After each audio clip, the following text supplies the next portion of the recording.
Hi, dudes and ladies. My name is Mike. I'm 26 years old. Yes, I'm a little bit older than most of you, but I'm not ashamed of this at all. I'm also not ashamed of the story that I intend to tell you. Let me introduce the main characters of the story. Of course, myself, my amazing wife Cindy, her nightmarish adult son David, and another lady. Her name is Jessie. Each of us had fallen victim to an intricate love game, and yes, it turned out that this was our own shared, weird game. I met Cindy at work. I worked for a small advertising agency, and Cindy was one of our customers. We helped her with advertising for her cookware store. We had a lot of contact with her, and to be honest, every time I got a lot more pleasure from it than I should have, within the limits of a business relationship. No, I didn't allow myself too much, although I really would have liked to. Well, the matter was that Cindy was hot, charming, thin, tall, brunette with long legs. What else can a guy dream of? It somehow happened that after the completion of our project, Cindy and I got to know each other better, and then I found out that she was 15 years older than me. At first, I was a little embarrassed, but Cindy quickly managed to convince me that it didn't matter. I joyfully fell under her spell, and soon we got married. Well, why not? Even the fact that Cindy had a 17-year-old son named David didn't scare me away.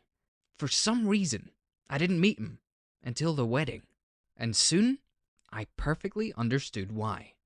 At first, I was imagining the ideal scenario for my relationship with my stepson, a 17-year-old kid who is almost an adult dude.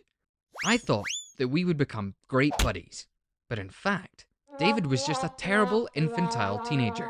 My wedding ceremony with Cindy was pretty modest, and the celebration didn't take long.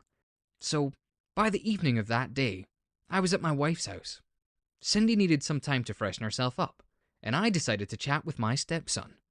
I patted David on the shoulder in a friendly way and said something nice, but he abruptly threw my hand off and ran upstairs to his room. He also called me a very bad word.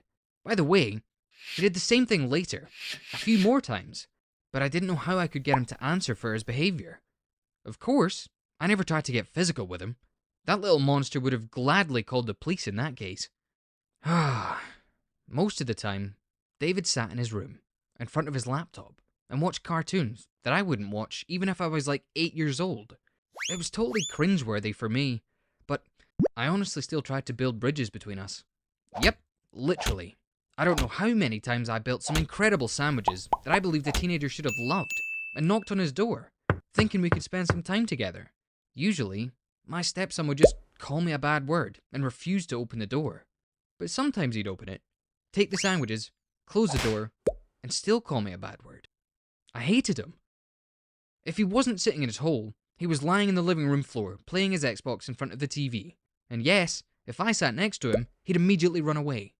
After a little while, the concentration of negativity from David decreased, but he still ignored me, or acted like a fool around me. I thought that maybe all of this was because he couldn't have a girlfriend. I could have helped him with the girls. Before I got married, I had a pretty decent amount of experience with this. And David, even though he was weird and somewhat introverted, was a pretty handsome guy. But he wasn't interested in girls at all. David only left the house when he needed to go to school, and when he needed to buy something at the mall. In general, David was a geek, and I had nothing in common with his lifestyle. I even hated it. To put it mildly, hey, get away from your gadgets, take a look at the world around you. So Cindy, David, and I lived as a not very friendly, but still happy family, and this lasted for approximately a year and a half, and everything was fine until Jessie appeared in my life. She was a very brazen, freckled, red-headed girl who was 23. She worked as a waitress in a restaurant that served our pretty large suburb, so all the locals knew her. And I think that Jessie had plenty of admirers, so it was a huge compliment to me when I noticed that she was making eyes at me. And eventually, she began to flirt openly when I went to dine at the restaurant. The only bad thing was that I usually came to this restaurant together with my family. But Jessie was reasonable. In front of Cindy and David, she behaved differently. For a while, I tried to control myself and flirt with Jessie innocently. But the heart wants what the heart wants. I got carried away with Jessie and we started secretly dating. I don't see any point comparing her with my wife Cindy. I don't know for sure why I even fell for Jessie. One thing I am certain about is that it wasn't because of the difference in age of my woman. I loved Cindy. She was my beautiful wife. I wasn't going to part with her, and of course, I felt guilty for betraying her. And Jessie knew perfectly well that she was nothing more than my mistress. But she was completely satisfied with that. At least she seemed to be. A very free-spirited and self-confident girl, should I say. Now when I think about it, I have no idea how long things could have gone on like this. But it all stopped when I made one little mistake. One day, I went to the restaurant where Jessie worked, with David. My wife Cindy was supposed to be with us, but she had to stay late at work. David was already 19 years old, and by this time, he'd become more sane, although my relationship with him remained pretty cold and tense.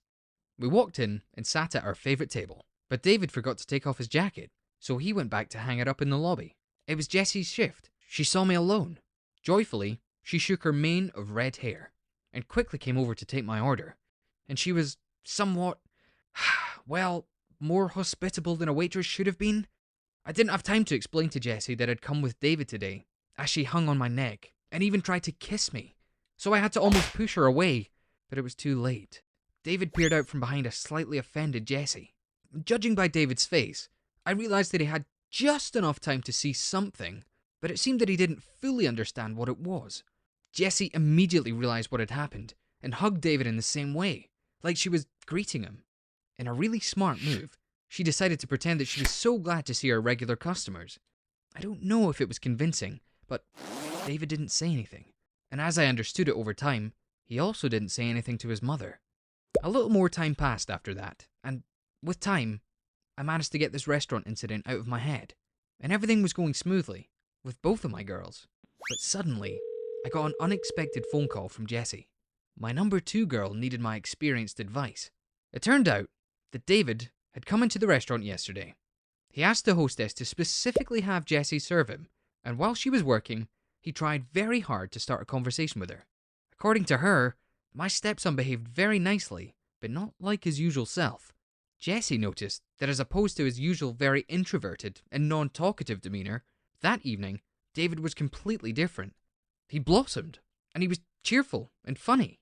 And now, Jessie was asking me what she should do. I thought a little, and decided that it would only be better if David could hang out a little with her. Judging by his behaviour, David didn't know about me and Jessie, and if they could become friends, it would be the perfect cover for my relationship with Jessie. The opposite was also true. It didn't even occur to me that something might happen between David and Jessie. I just did not see him as a competitor. However, I proved to be a somewhat lousy alpha male. I didn't notice any changes in my pride. Meanwhile, Jessie began to spend a lot of time with David. I felt jealous of my stepson, but of course, I had in mind that Jessie wasn't my property, and she might just not have had enough time for me as she did before. And once, I got back home from work 3 hours earlier than usual. What do you think I saw there? Something that greatly wounded my pride, and me as a whole. Ouch! I hope that Cindy never finds out about my sins, and won't experience these same feelings. I found Jessie in our house, with David. They were sitting on the floor, right on Cindy's favourite cozy carpet. Jessie was sitting on David's lap, and her red mane of hair successfully hid from me what exactly they were doing. I was so surprised at what I saw that I didn't even know what I should do. Of course, after that, I yelled at this sweet couple and rushed towards David while listening to the high-pitched screeches of my dear Jessie. But my cunning stepson managed to stop me with a few exclamations. Very simple ones. David said to me, "I'll tell everything to Mum." And this childish-sounding threat completely disarmed me. I couldn't let Cindy know everything, or even something. I looked exhaustedly towards Jessie, but she just shrugged, smiled, a little guilty, and hurried up and got out of there. Yes, a real free and independent girl. To sum it up, I lost to my stepson, and now I had to play by his rules. I don't see Jessie anymore. I also stopped dining at her restaurant, just in case. If she was capable of such betrayal, what if she wanted to spoil my food just for fun, in conspiracy with this Joffrey overgrowth Baratheon? One thing that is good, Cindy doesn't know a thing, and I hope it'll stay that way. I thought a lot about this situation, and concluded that I really loved my wife and was very afraid of losing her.